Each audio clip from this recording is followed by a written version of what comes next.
Oke, salam jumpa. Pada video kali ini kita akan mempelajari dan mendemonstrasikan bagaimana caranya melakukan pengolahan data menggunakan data yang second order. Tutorial ini dibuat agar memudahkan para mahasiswa ataupun peneliti untuk mengolah data ketika mereka memiliki data yang second order gitu. Karena menurut pengalaman saya memang untuk data yang second order itu biasanya mahasiswa atau peneliti itu kesulitan bagaimana caranya untuk mengolah data yang memiliki data second order gitu. Jadi di video ini saya akan melakukan tutorial bagaimana cara yang tepat melakukan pengolahan data ketika kita memiliki data yang second order. Oke, di sini saya sudah punya model seperti ini. Jadi ini model dengan 3 variabel, yaitu ASCII, Behavioral Intention, dan Habit.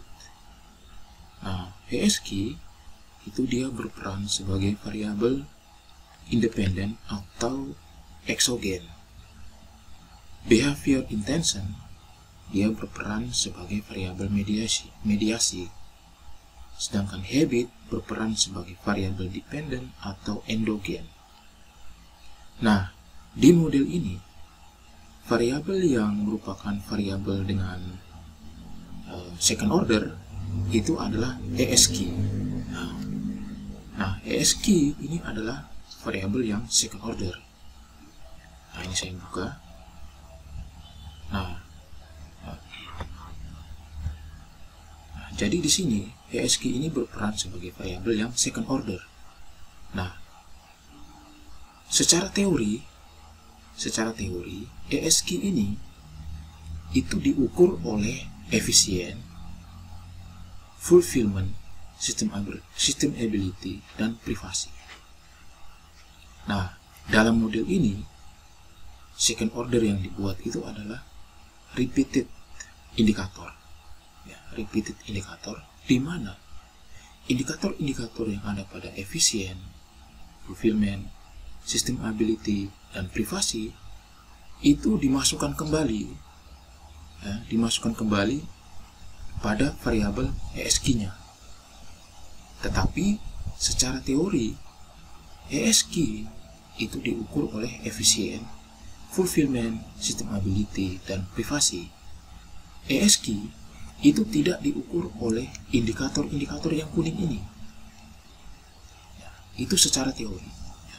Jadi secara teori ASCII diukur oleh efisien, fulfillment, system ability, dan privasi, bukan oleh indikator-indikator yang kuning ini. Nah, mengapa di model dibuat seperti ini? Untuk memudahkan nanti kita untuk mengolah gitu ya. Karena di dalam Smart PLS model ini akan berfungsi untuk diolah kalau misalnya indikator-indikatornya ini dimasukkan kembali ke dalam variabelnya. Makanya disebut dengan model repeated indikator. Nah, tetapi secara teori ASCII diukur oleh efisien, fulfillment, system ability, dan privasi.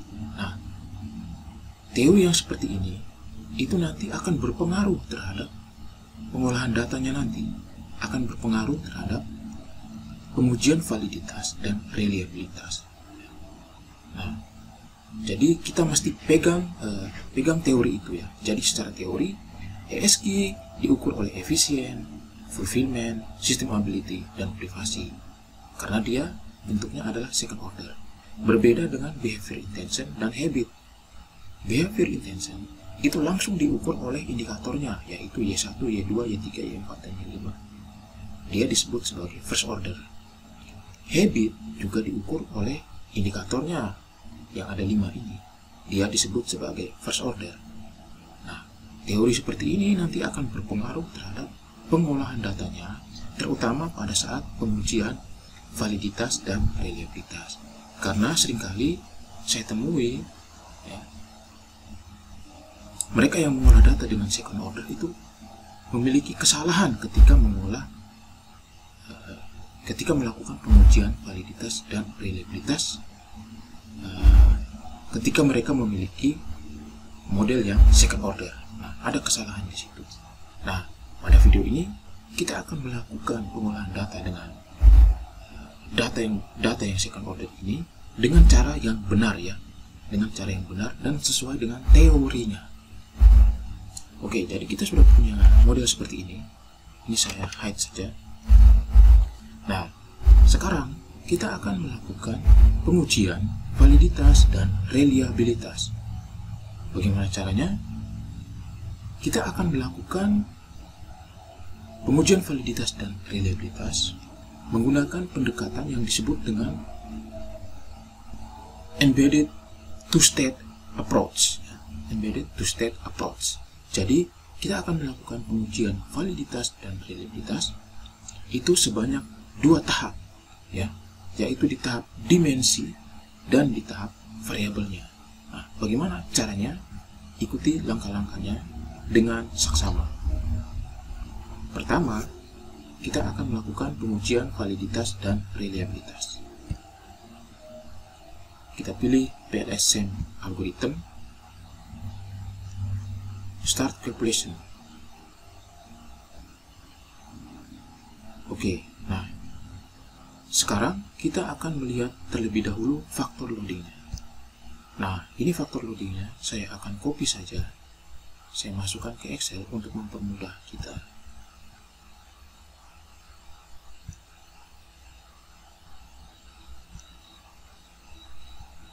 Saya masukkan ke Excel. Oke.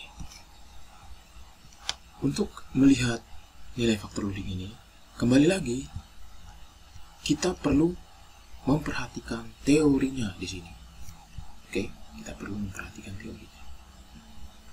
Oke, jadi ini kita melakukan pengujian validitas dan reliabilitas pada tahap pertama. Nah, di tahap pertama ini, ya, di tahap pertama ini, validitas dan reliabilitasnya itu adalah pada tahap dimensi. Nah, tahap dimensi itu yang mana? Yang ini. Efisien, fulfillment, systemability, dan juga privasi. Jadi, faktor loading yang akan kita lihat itu adalah faktor loading pada indikator yang mengukur efisien, fulfillment, systemability, dan privasi. Sedangkan ESG, behavior, dan intention kita abaikan. Kita hanya akan menguji validitas dari dimensi efisien, fulfillment, systemability, dan privasi. Ini di tahap yang pertama. Nah, oleh karena itu sesuai dengan teori, maka kita tidak akan melihat nilai faktor loading yang ada pada kolom ESG. Ya. Karena sesuai dengan teori, ESG ini tidak diukur oleh indikator yang kuning-kuning ini, tetapi diukur oleh indikator efisien, fulfillment, systemability, dan privasi. Maka nilai faktor loading ada di ESG ini tidak kita perhatikan, ya, tidak kita perhatikan, maka kita buang, delete. Lalu behavior intention juga kita delete karena kita tidak akan melihat faktor loading pada variabel behavior intention dan juga habit, tetapi kita hanya akan melihat validitas dan reliabilitas pada tahap dimensi, yaitu untuk efisien, fulfillment, privasi, dan systemability yang merupakan dimensi dari ESG. Nah, sekarang kita perhatikan baik-baik. Jadi saya akan hapus dulu yang kosong ini, delete, ini juga saya delete. Kita akan delete baris-baris yang kosong. Ini baris-baris yang kosong kita delete. Ini juga kita delete. Lalu ini juga kita delete. Jadi kita delete baris-baris yang kosong. Oke. Delete.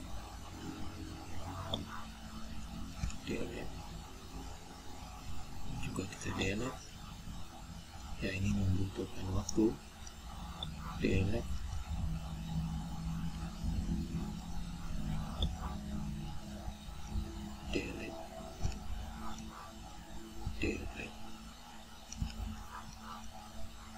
Delete. Ya, kita delete lagi di sini. Delete. Delete.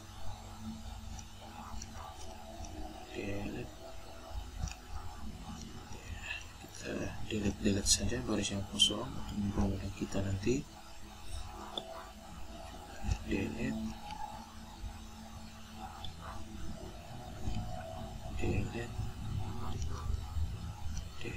Nah, jadi kita sudah punya faktor loading dari keempat dimensi ini yang merupakan dimensi dari ESG, ya, karena kita melakukan uji validitas pada tahap yang pertama, yaitu tahap dimensi. Nah, kita lihat di sini, ya, nilai-nilainya, faktor loadingnya. Kalau kita lihat, itu sebagian besar itu sudah di atas 0,7. Namun ada satu nilai faktor loading itu yang di bawah 0,7 atau minimum 0,6, yaitu ini di dimensi privasi, yaitu X8 4.4.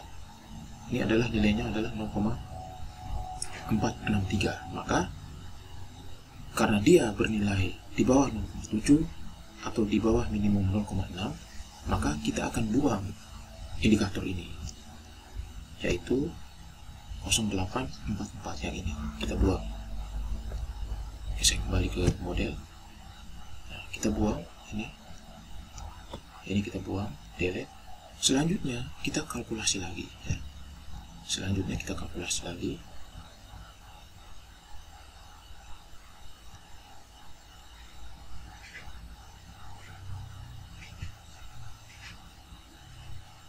Oke, udah kalkulasi lagi. Oke, sekarang kita perhatikan faktor loadingnya, ya. Saya copy Excel saja, masukkan lagi di Excel. Sheet kedua kita masukkan lagi, terus di paste. Nah, kita buang yang behavior intention, lalu ESG, delete, lalu habit kita delete. Nah, sekarang kita lihat pada,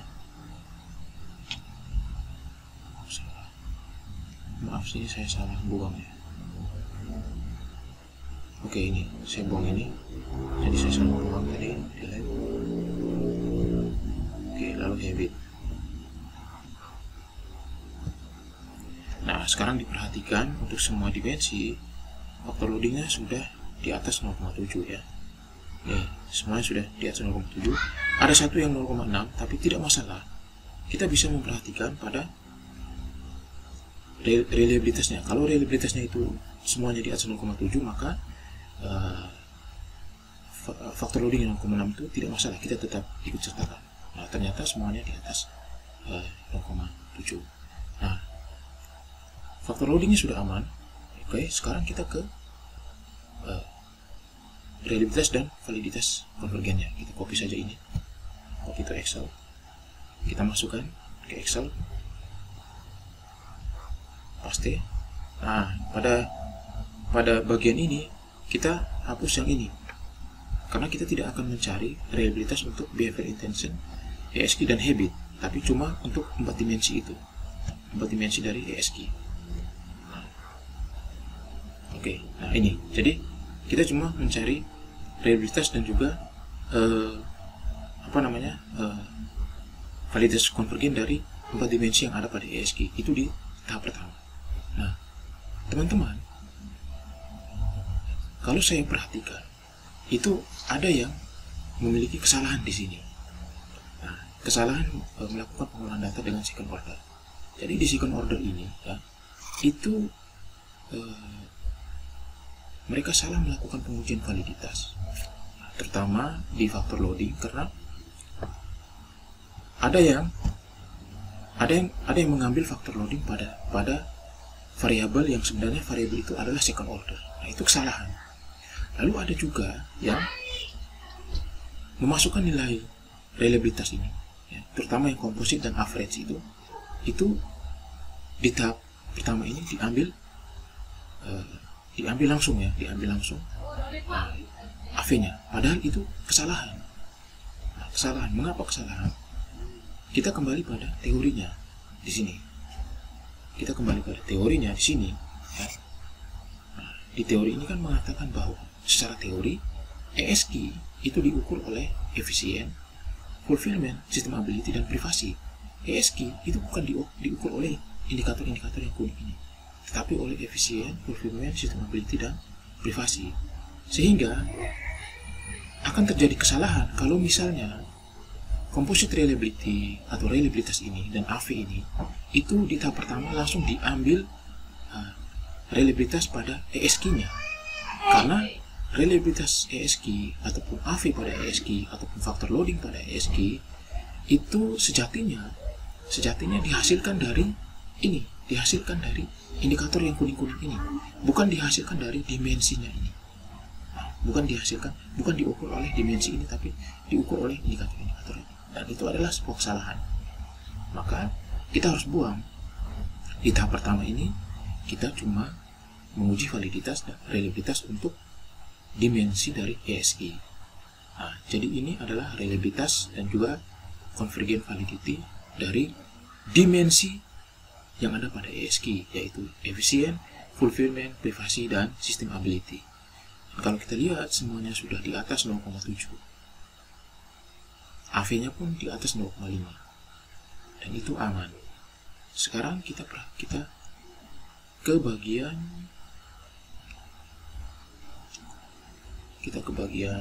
discriminant validity-nya. Nah, di discriminant validity ini, ya, di discriminant validity ini pun sama, ya. Discriminant validity, ya, HTMT ini, kita akan buang yang ini. Kita akan buang nilai-nilai pada behavior intention, ESG, dan habit, karena kita tidak akan mengukur pada level variabel, tapi pada level dimensi dari ESG. Jadi kita tidak membutuhkan nilai pada kolom maupun baris dari ESG, behavior intention, dan habit. Sehingga nilai HTMT-nya seperti ini, ya, ya, untuk keempat dimensi dari ESG ini.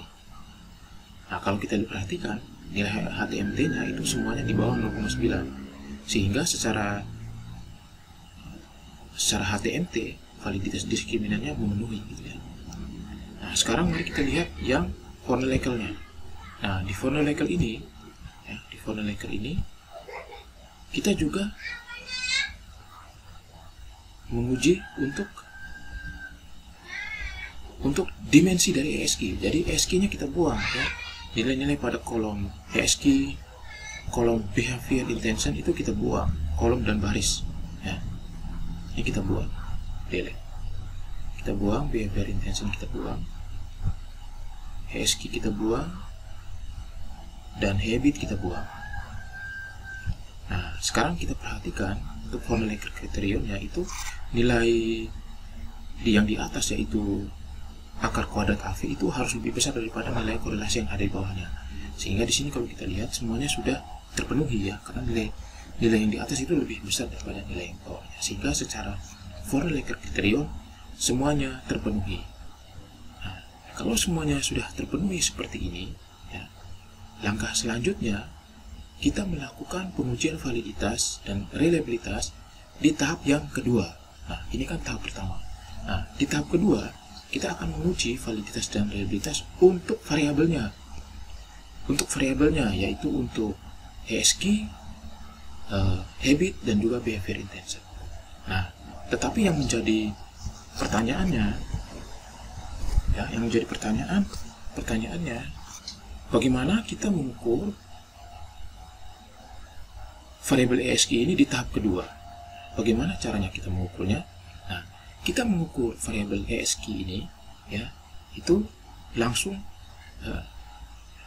pada dimensinya, yaitu efisien, fulfillment, systemability, dan privasi. Oleh karena itu, efisien, fulfillment, systemability, dan privasi, ya, kita perlu mencari nilai latent variable score dari efisien, fulfillment, systemability, dan privasi. Ya.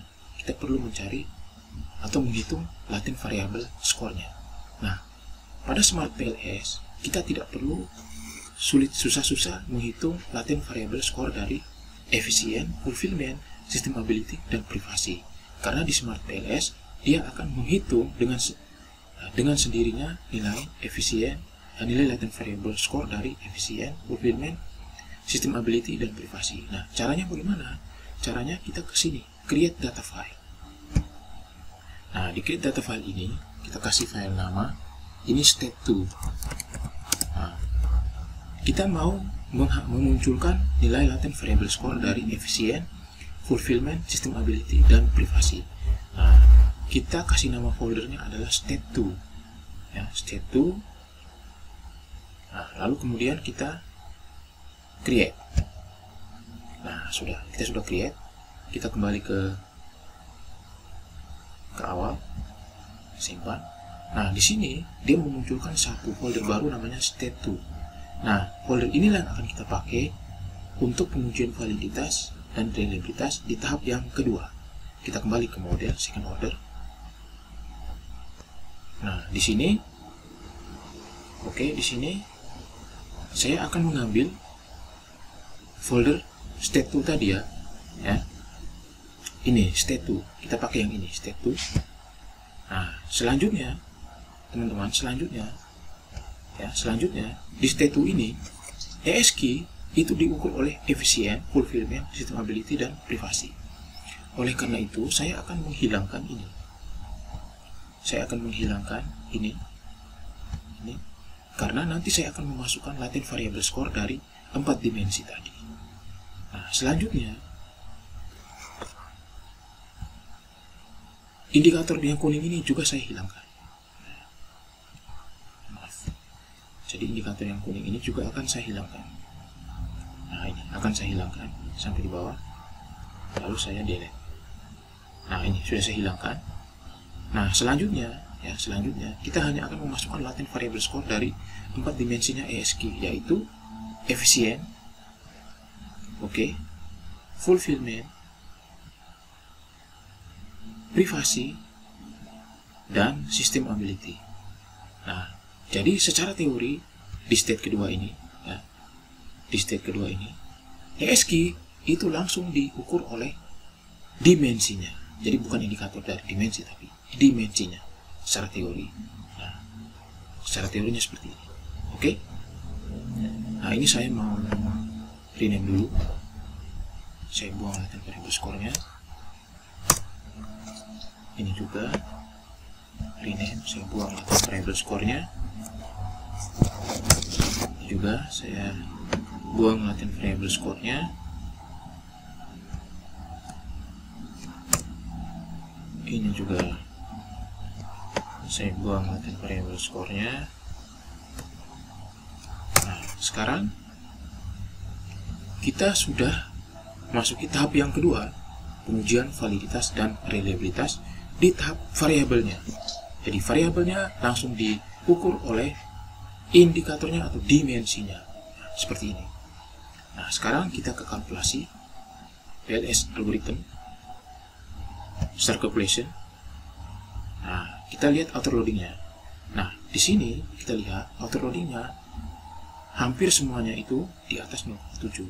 Hanya ada satu di indikator dari habit itu yang nilainya di bawah dari 0,668. Ini tidak masalah kalau misalnya reliabilitas dan validitas konvergennya itu bagus, ya. Nah, ini kalau kita lihat reliabilitas dan validitas konvergennya itu bagus, ya. Reliabilitasnya di atas 0,7 dan validitas konvergennya yaitu AV di atas 0,5, sehingga aman. Lalu untuk diskriminan validity-nya, HTMT-nya juga bagus, di atas di bawah 0,9 nilainya. Lalu formula kriterionnya juga bagus ya, karena nilai yang di atas lebih besar daripada nilai yang bawah. Nah, sehingga secara keseluruhan uji validitas dan reliabilitasnya semuanya terpenuhi. Nah, sehingga kita bisa melangkah ke langkah yang selanjutnya, yaitu pengujian hipotesisnya dan juga pengujian model fitnya. Nah, kita ke calculate, lalu kita ke bootstrapping, kita start calculation.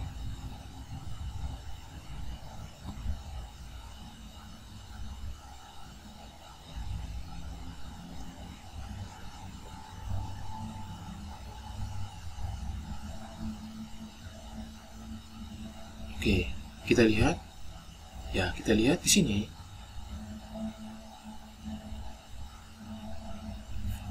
secara keseluruhan itu semuanya berpengaruh ya. ESG berpengaruh terhadap behavior intention karena p-values-nya di bawah 0,05.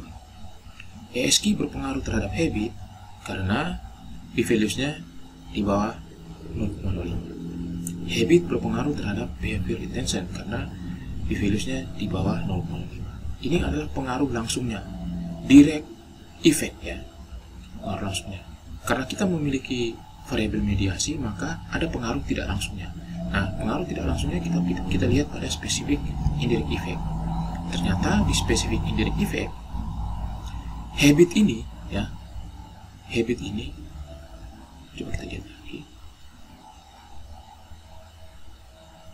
Oh, ini salah ya. Jadi ini habit ini adalah variabel mediasinya, bukan behavior intention, tapi habit ini yang menjadi variabel ini ya, variabel mediasinya. Maaf, saya keliru. Oke, jadi kita ke report lagi. Kita lihat di sini habit ini memediasi pengaruh antara ESG terhadap behavior intention. Nah, kalau kita lihat di pengaruh langsung ya, ESG itu kan berpengaruh terhadap behavior intention. Lalu di spesifik, di pengaruh tidak langsung, ketika ada variabel mediasi, ESG juga berpengaruh terhadap behavior intention. Itu berarti bahwa habit ini itu berperan sebagai partial mediation, variabel yang partial mediation, karena tanpa habit pun ESG itu berpengaruh terhadap behavior intention. Nah, ini kalau uji hipotesisnya. Nah, lalu kita juga bisa melihat R-square-nya ya. Kita lihat R-square-nya, open report.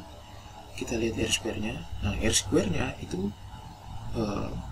nilainya di atas 0,5 semua ya, di atas 50% semua. Nah, jadi memang pengaruhnya itu semuanya di atas 50% ya, pengaruh variabel independen maupun mediasi terhadap behavior intention itu di atas 50%. Lalu F-square-nya itu nilainya tinggi gitu ya, 1, gitu. Ini menandakan efek yang tinggi dan juga mungkin efek yang sedang ini. Ya, jadi kira-kira begitu. Sekarang lalu kita beralih ke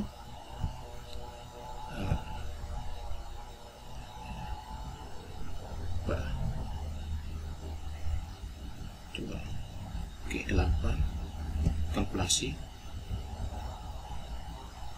Nah, ini kita lihat Q-square-nya ya, atau predictive relevance-nya.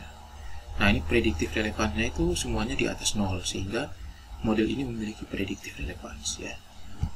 Nah, itu model memiliki predictive relevance. Lalu kemudian kita mau ke PLS predict.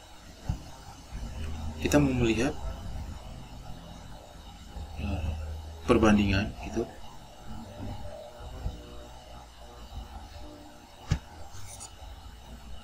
Nah, ini masih loading. Nah, kita mau lihat perbandingannya. Nah, ini kita lihat di sini perbandingan antara model PLSM dan LM gitu ya, dan linear model. Nah, kalau kita lihat di sini ya, secara perbandingan memang mungkin lebih tepatnya model ini menggunakan linear model dibanding PLSM gitu ya, karena kita lihat di sini errornya itu sebagian besar itu lebih tinggi error pada PLSM ya dibanding error pada linear model. Nah, ini kita lihat yang merah-merah ini berarti error pada PLSM itu lebih tinggi gitu ya. Nah ini kita lihat pada RMSE nya ya, itu 245 perbandingannya sama ya, jadi ada error yang lebih rendah pada PLSM dibanding LM, tapi ada juga error yang lebih besar pada PLSM dibanding LM. Lalu pada mainnya itu perbandingannya itu error pada PLSM mainnya itu lebih tinggi daripada error pada linear model mainnya. Karena kita lihat di sini ada 1, 2, 3, 4, 5, 6. Ada 6 error itu yang lebih tinggi di PLSM main dibanding linear model mainnya. Sehingga mungkin memang model ini lebih cocok kalau menggunakan linear model dibanding PLSM. Oke, saya kira demikian saja video saya kali ini. Semoga video ini bermanfaat. Terima kasih sudah menyaksikan video ini.